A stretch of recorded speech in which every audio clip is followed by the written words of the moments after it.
2026 বিধানসভা নির্বাচনে আমাদের যে প্রার্থী হবে না কেন তাকে আমরা বিপুল সংখ্যক ভোট দিয়ে তাকে জিতাবো।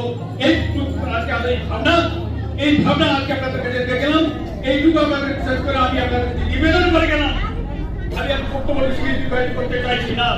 আমি এইটুকু বলে আপনারা প্রত্যেকে যারা এসেছেন আজকে আমাদের অনুষ্ঠানে, যারা আজকে আমাদের অনুষ্ঠানটাকে সাফল্যমণ্ডিত করার লক্ষ্যে যারা এগিয়ে এসেছেন, আমি প্রত্যেকে আরেকবার আমার আন্তরিক শুভেচ্ছা ধন্যবাদ।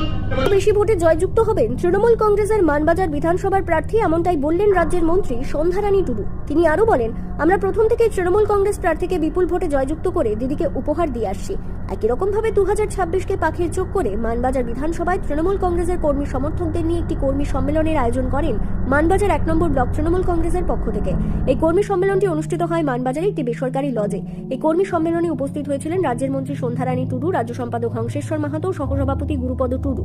কর্মী সম্মেলনে জেলা সহসভাপতি গুরুপদ টুডু বলেন, এই কর্মী সম্মেলনে আজ কর্মীদের উপচে পড়া ভিড়ে প্রমাণ করে দিচ্ছে মানবাজার হলো তৃণমূল কংগ্রেসের শক্ত ঘাঁটি। বারবার প্রমাণিত হয়েছে যে মানবাজার তৃণমূল কংগ্রেসকে এক নজিরবিহীন উপহার তুলে দিয়েছেন দিদিকে।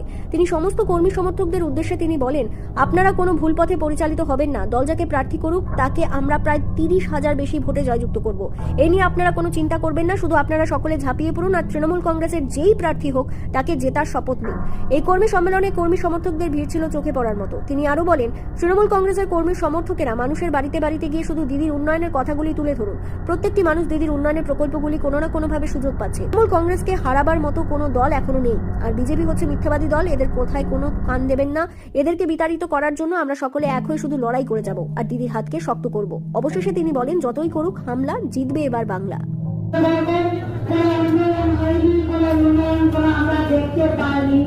কিন্তু 2011 সালের পর থেকে মাননীয় মুখ্যমন্ত্রী মমতা বন্দ্যোপাধ্যায় যেভাবে বাংলার মানুষের জন্য উন্নয়ন করেছেন তা আপনারা সচক্ষে নিজের চোখে দেখেছেন।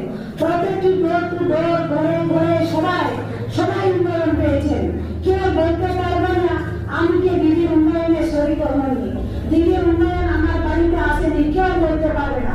কারণ ছোট থেকে বড় পর্যন্ত ছোট স্কুল বাচ্চা যতক্ষণ প্রাইমারি স্কুলে যাচ্ছে, মিড ডে মিল, পোশাক পরিচ্ছদ, প্রত্যেকটা জিনিস থেকে যখন বড় স্কুলে যাচ্ছে সেই পরিস্থিতি থেকে প্রত্যেকটা প্রকল্প ছেলে হোক মেয়ে হোক সব প্রকল্প সুযোগ সুবিধা পাচ্ছে। প্রত্যেকটা জিনিস সুযোগ সুবিধা পেয়েছে। দিদি কথা বলে, যেটা বলে সেটা কিন্তু করে দেখায়। ওরা কিন্তু দিদি যেটা সত্যি কথা বলে আমাদের চোখের সামনে করে দেখিয়েছে। বিজেপির মতো মিথ্যা প্রতিশ্রুতি কোনদিনও দেয় না। যেটা বলবে সে সঙ্গে সঙ্গে আমাদের করিয়ে রেখেছেন। আমাদের যেমন ভাবে বাংলার উন্নয়ন করছে, তেমনি পাড়ার ভালো রাখার জন্য আমাদের পাড়া আমাদের সমাধান প্রকল্প দিয়েছেন।